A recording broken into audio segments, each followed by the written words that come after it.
أعوذ بالله من الشيطان الرجيم. ونوحا إذ نادى من قبل فاستجبنا له فنجيناه وأهله من الكرب العظيم ونصرناه من القوم الذين كذبوا بآياتنا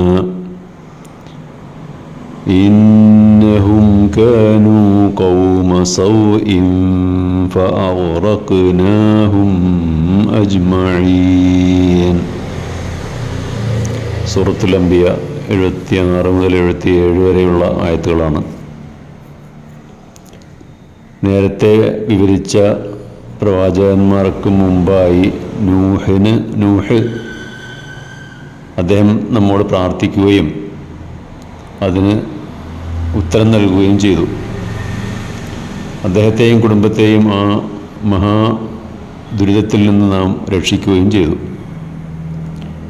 നമ്മുടെ ദൃഷ്ടാന്തങ്ങളെയും സൂക്തങ്ങളെയും നിഷേധിച്ചവർക്കെതിരിൽ അദ്ദേഹത്തെ നാം സഹായിച്ചു.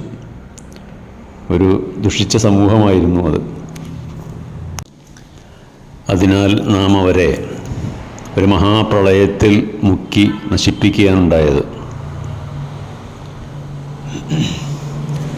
ഖുർആനിൽ നൂഹ് എന്നും ബൈബിളിൽ നോഹ എന്നും മഹാഭാരതത്തിൽ മനു എന്ന് പറയുന്നതെല്ലാം ഒരേ വ്യക്തിയാണെന്ന് പണ്ഡിതന്മാർക്ക് അഭിപ്രായമുണ്ട്.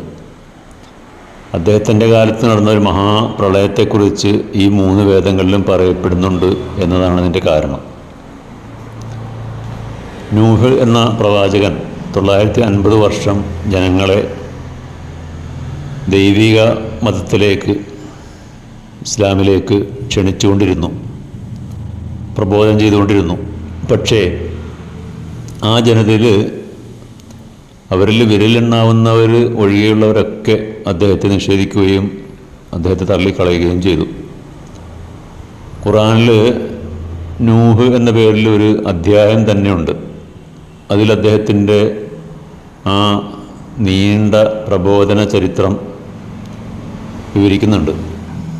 തൻ്റെ ജനതയിൽ പ്രതീക്ഷയറ്റ അദ്ദേഹം അള്ളാഹുവോട് പ്രാർത്ഥിച്ചത് ഇപ്രകാരമായിരുന്നു: വഖാല നൂഹു റബ്ബി ലാ തദർ അലൽ അർളി മിനൽ കാഫിരീന ദയ്യാറ ഇന്നക ഇൻ തദർഹും യുദില്ലു ഇബാദക് വലാ യലിദു ഇല്ലാ ഫാജിറൻ കഫാറ. നൂഹ് ഇപ്രകാരം പ്രാർത്ഥിച്ചു: രക്ഷിതാവേ, ഈ സത്യനിഷേധികളെ, ധിക്കാരികളെ ഈ നാട്ടിൽ അവശേഷിപ്പിക്കരുതേ. അവരെ ഇവിടെ ഇനിയും ജീവിക്കാൻ അനുവദിച്ചാൽ അവർ നിൻ്റെ മറ്റ് നല്ല അടിമകളെ കൂടി വഴികേടിലാക്കി കളയും. സത്യനിഷേധികളെയും കൊടും പാപികളെയും അല്ലാതെ അവർ ജനിപ്പിക്കുകയുമില്ല. അങ്ങനെ ഈ പ്രാർത്ഥന അള്ളാഹു സ്വീകരിച്ചു.